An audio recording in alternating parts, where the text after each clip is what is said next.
झाबुआ जिले की झाबुआ विधानसभा सीट कांग्रेस का गढ़ मानी जाती है।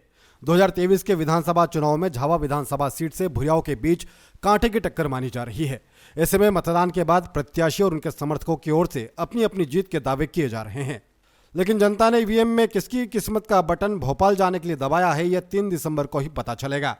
कांग्रेस के लिए जेवर को अपने पक्ष में वापस लाना बड़ी कामयाबी माना जा रहा है, तो बीजेपी के लिए सोम सिंह सोलंकी को मनाना।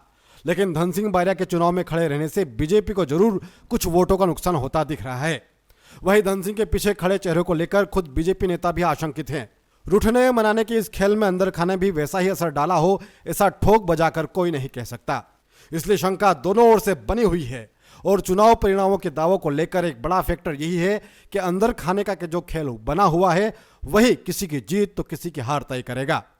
झाबुआ विधानसभा पर साल 2003 से चुनाव पर नजर डाले तो कांग्रेस का गढ़ रही इस सीट पर पहली बार 2003 में बीजेपी ने कांग्रेस के इस गढ़ को ढहाया था। यहां से बीजेपी के पहले विधायक बने पवेर सिंह पारगी। बीजेपी के इस जीत के पीछे संघ का हिंदू संगम की बड़ी भूमिका थी। साल 2008 के चुनाव में कांग्रेस ने वापसी की और फिर से यहां पर कब्जा जमाया। जेवर मेड़ा विधायक बने।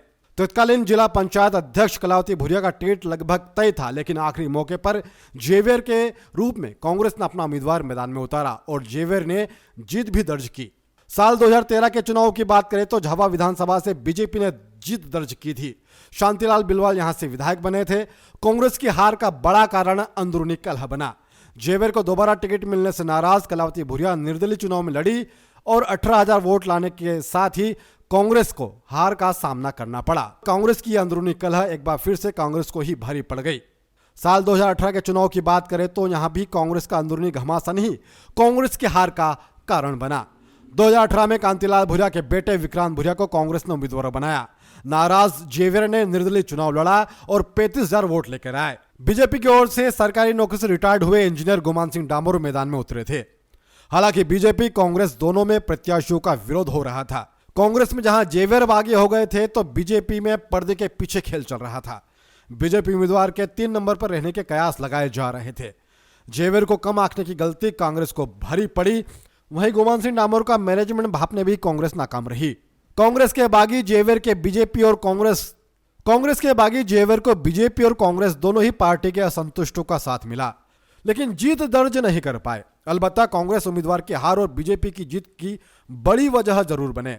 जेवर इन चुनाव में 35,000 वोट लेकर आए। बीजेपी के गुमान सिंह डामोर 2018 का चुनाव 10,000 वोटों से जीते। विधायक बनने के 5 महीने बाद ही गुमान सिंह डामोर सांसद चुन लिए गए। विधानसभा में बेटे विक्रांत और फिर लोकसभा चुनाव में पिता कांतिलाल भुरिया को चुनाव मैदान में पटकनी दी।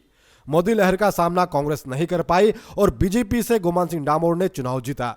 सांसद बनने के बाद गुमान सिंह डामोर ने झाबुआ विधायक पद से इस्तीफा दे दिया, जिसकी वजह से साल 2019 में झाबुआ सीट पर उपचुनाव हुए। झाबुआ उपचुनाव में कांतिलाल भुरिया विधायक का चुनाव लड़ने उतरे। सबसे पहले रूठे जेवर को मनाया गया, क्योंकि जेवर के बिना कांग्रेस के लिए इस चुनाव में पार पाना मुश्किल था, क्योंकि भुरिया परिवारवाद का आरोप झेल रहा था। ऐसे में जेवर का साथ जरूरी था। वादों आश्वासनों की हवा में जेवर साथ हो गए। फिर भी कांग्रेस सरकार के मुख्यमंत्री मंत्री को उपचुनाव में गांव-गांव फलियों तक प्रचार करने जाना पड़ा।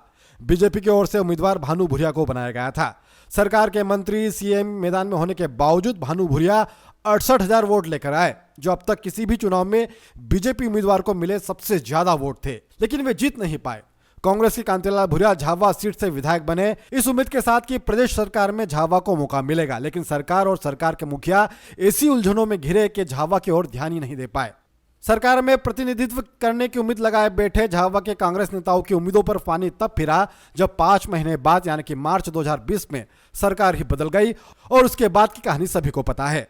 साल 2023 के विधानसभा चुनाव में बीजेपी की ओर से एक बार फिर भानु भुरिया को मौका दिया गया है।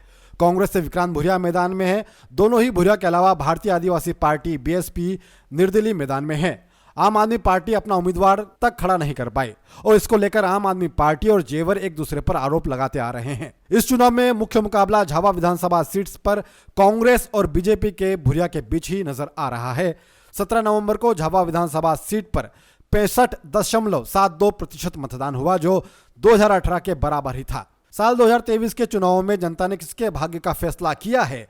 झाबुआ की जनता 2023 के चुनाव में किस भुरिया पर भरोसा दिखाएगी, यह 3 दिसंबर को आधा दिन होते होते पता चल जाएगा। लेकिन तब तक चाय चौराहों पर लोगों से लेकर समर्थकों के बीच कयासों और अटकलों का बाजार गर्म रहेगा।